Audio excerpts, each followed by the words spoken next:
Oh là là, comment est-ce qu'on fait quand des élèves ils te demandent toujours la même chose et que ça fait 10 fois que tu leur expliques? Très très facile. Il suffit de leur faire une vidéo, ils ont qu'à la regarder. Voilà, comme ça t'es tranquille. Ah merci, bonne idée.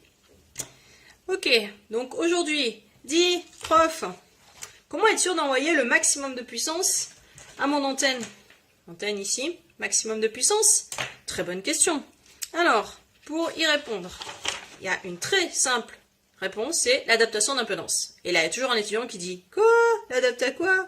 Donc, qu'est-ce que c'est que l'adaptation d'impédance? On va repartir sur un circuit simple. Circuit, générateur, impédance, donc caractéristique de la ligne, puisque ça c'est une ligne, et l'antenne qui est là, ZL. Donc si jamais j'ai ZC qui est différent de ZL, qu'est-ce qui se passe? On le sait, il y a une onde réfléchie qui repart dans l'autre sens. Donc ça veut dire que toute la puissance que j'envoie, eh ben, il y a une partie qui me revient. Donc l'adaptation d'impédance, c'est simple, ça se résume à ZC égale ZL. Et si je fais ça bien, je souligne parce que ce sont des nombres complexes. Des nombres complexes? Des nombres complexes, comment ça des nombres complexes? Ben oui, les nombres complexes.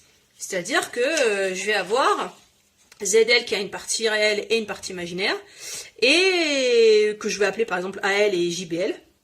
JBL, bon bref. Et ZC que je vais appeler AC plus JBC. Bon, bref. Donc, moi, ce que je veux, c'est que les deux soient égaux. Donc, si je veux que les deux soient égaux, attention, grosse réflexion, il faut que AL, la partie réelle de ZL, soit égale à la partie réelle de ZC. Et il faut que BL, la partie imaginaire de ZL, soit égale à la partie imaginaire de ZC. Donc, AL égale AC, BL égale BC. Donc, en fait, j'ai deux conditions. J'ai deux choses à avoir. Donc, si j'ai deux conditions à m'assurer, c'est-à-dire avoir les parties réelles qui sont égales et les parties imaginaires qui sont égales, ça veut dire qu'il faut que je trouve un moyen pour avoir deux paramètres à régler. Donc, deux paramètres à régler. Et c'est là que va arriver toute la puissance du truc. Alors, deux paramètres à régler, c'est ça. On va aller jusqu'au bout du raisonnement. Donc, prenons un exemple. Si je veux faire une adaptation et en sortie, près de mon antenne, donc vraiment juste à côté de cette antenne, là, tout au bout, je veux me dire, bah tiens, je vais ici placer un composant. Donc, avant de finir de mettre mon câble, je vais placer un composant pour adapter. Donc, supposons que j'adapte, je mets un composant. On est d'accord, je ne vais pas mettre une résistance, parce qu'une résistance, ça chauffe. Donc, je ne vois pas l'intérêt, je vais encore perdre plus de puissance. Donc, je vais mettre quelque chose de purement inductif ou purement capacitif. Donc, un J quelque chose, JX. X, déjà, si je trouve cette valeur-là, ça va faire mon premier paramètre. D, la distance à laquelle je suis en train de le mettre, ça va faire mon deuxième paramètre. Et là, j'ai mes deux paramètres. La distance à laquelle je mets l'impédance, enfin, l'inductance ou la capacité supplémentaire, et la distance à laquelle je le mets. Donc, à la distance D de la charge, qu'est-ce qui va se passer?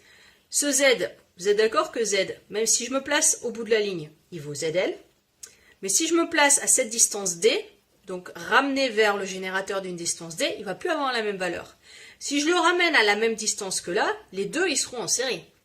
S'ils seront en série, forcément, je peux dire que ZL que je ramène ici, le Z équivalent que je vais avoir, ça va être la somme de ZL plus JX. ZL plus JX, c'est Z équivalent, et ça doit être égal à ZC pour avoir ma condition d'adaptation. Donc, comment est-ce que je fais pour m'arranger pour que ZL plus JX, ça marche? Alors attention, c'est pas juste ZL, hein, c'est ZL que j'ai ramené à la distance D. Donc je vais l'appeler ZLR pour qu'on fasse bien la différence. Je prends ZL, je tourne sur le cercle de la bague de Smith, je le ramène ici à la distance D, et je l'additionne avec JX parce que je ne peux pas additionner deux trucs qui ne sont pas à la même distance, vu qu'un fil, maintenant, c'est plus n'importe quoi. Ça va induire quelque chose. Donc voyons l'exemple. Donc Z équivalent, j'ai dit que c'était ZLR plus JX. Et ça doit être égal à ZC. C'est ma condition d'adaptation. Je prends tout, je divise par ZC. Jusque-là, c'est assez simple. Z équivalent divisé par ZC égale ZLR divisé par ZC plus JX sur ZC égale ZC sur ZC. Oh, mais ZC sur ZC, ça fait 1. Exact. Et tous les autres, ça fait des impédances réduites. Z équivalent, petit ZLR, petit JX. Donc, qui dit impédance réduite dit avec de Smith. Yes, on est content. Donc, du coup, 1, si je réfléchis, juste mathématiquement, un nombre complexe égale 1, ça veut dire quoi? Ça veut dire que sa partie réelle, elle est égale à 1, et sa partie imaginaire, elle est égale à 0. Pour que la partie imaginaire soit égale à 0, ça veut dire que la partie imaginaire de ZLR, donc c'est ZLR, je rappelle que c'est A avec LR, donc une partie réelle plus une partie imaginaire, JBLR plus JX. La partie imaginaire, c'est JBLR plus JX. Il faut que ces deux-là, la somme de ces deux-là soit égale à 0. Ça veut dire que JBLR est égal à moins JX. Et A égale 1. Bon, facile. Donc, le résultat important, c'est quoi? C'est que la partie imaginaire de mon impédance ramenée doit être égale à moins X. Et la partie réelle doit être égale à 1. Et ça, c'est super sympa. Parce qu'une partie réelle égale à 1, c'est sur mon abaque de Smith. Donc, l'abaque de Smith, c'est un truc comme ça.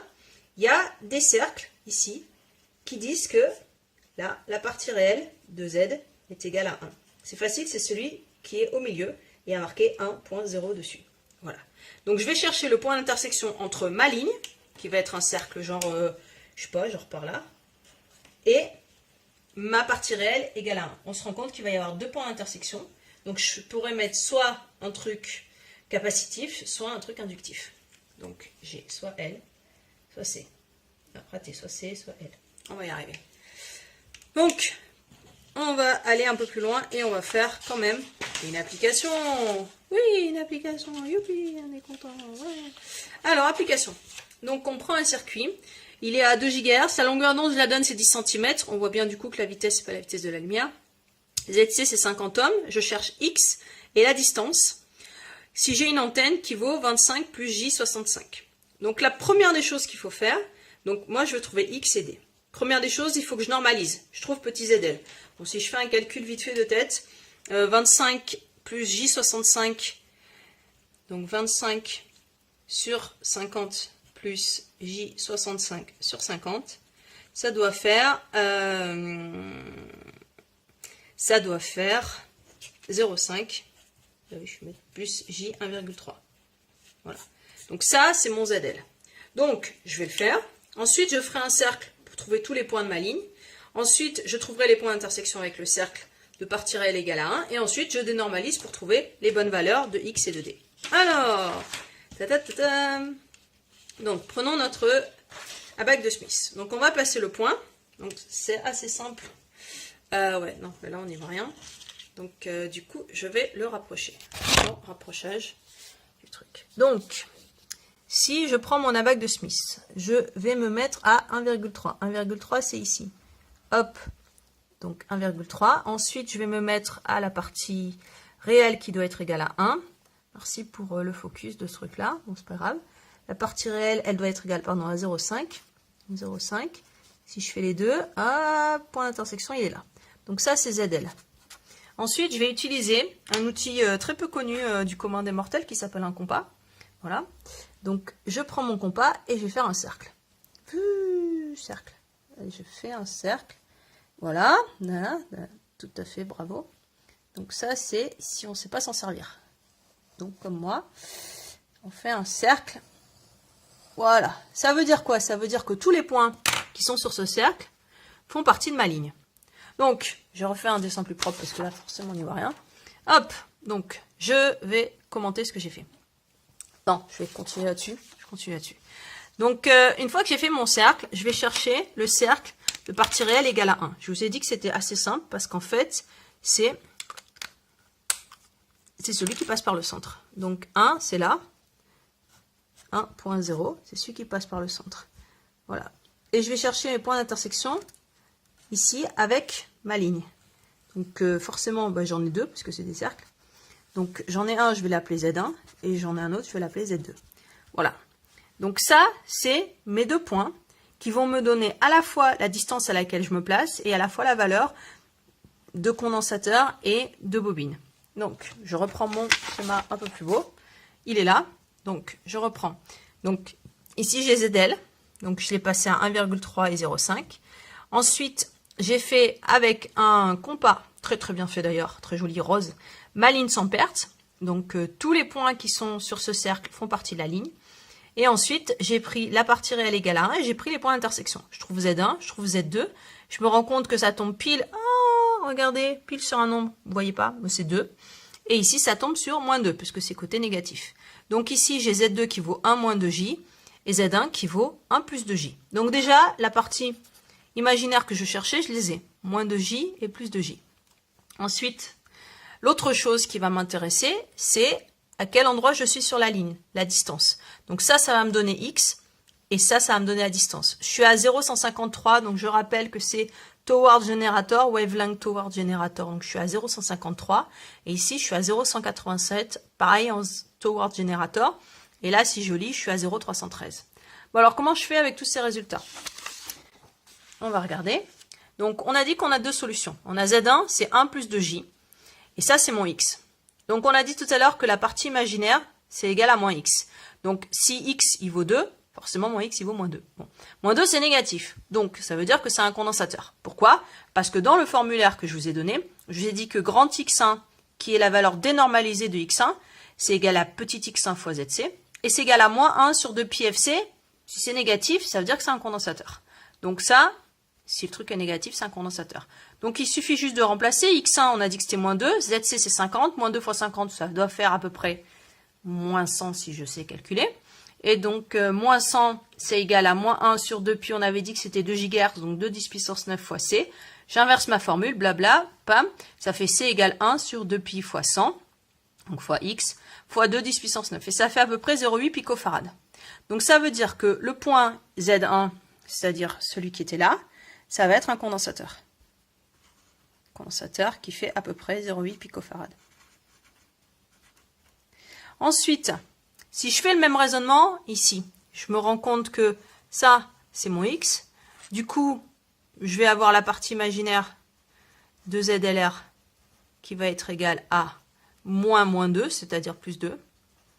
Et donc, du coup, si je reprends ma formule, je vais me rendre compte que grand x2, c'est petit x2 fois ZC. Et c'est aussi égal à 2 pi FL. Donc, comme c'est positif, ça veut dire que c'est une bobine en série. Pourquoi? Parce que c'est marqué dans le formulaire. Voilà. Donc, ensuite, je fais le calcul. Donc, ça fait toujours plus 100, puisque l'autre, c'était moins 100. Forcément, celui-là, c'est plus 100. Ensuite, j'inverse ma formule. Ça fait L égale à peu près 8 nanohenry. Ça veut dire que ici, celui-là, ce point-là, c'est une bobine qui vaut 8 nanohenry. Voilà. Alors, est-ce que c'est fini? Ben non, parce qu'il me faut encore la distance. Donc, si je continue sur ma distance, je vais regarder, je vais reprendre. Donc, sur mon graphique, donc pour Z1, il est à peu près par là. Toward générateur, vers le générateur, c'est par là. J'étais à 0,153 sur le wavelength toward générateur, 0,187 pour la distance. Donc, forcément, il suffit de faire une très difficile soustraction pour trouver que ça fait 0,034. J'avais dit tout au départ que la longueur d'onde, c'était 10 cm. Je multiplie par 0,1, ça me donne 0,34 cm. Donc, ça veut dire quoi? Ça veut dire que je rappelle que celui-là, c'est celui qui est à 0,8 picofarad. Ça veut dire que soit je place un condensateur à 0,34 cm de ma charge, à 0,8 picofarad, et là, j'ai ma solution. Mais c'est pas la seule solution. Peut-être j'ai pas de condensateur de 0,8 picofarad. Du coup, je me dis, ah non, des bobines, j'en ai plein. Bon, alors, regardons. La bobine, c'était quoi? La bobine, c'était Z2, et elle était à 0,313. Donc, la distance, pareil, toward générateur, je tourne dans le bon sens. Ça fait 0,313 moins 0,153, ça fait 0,160.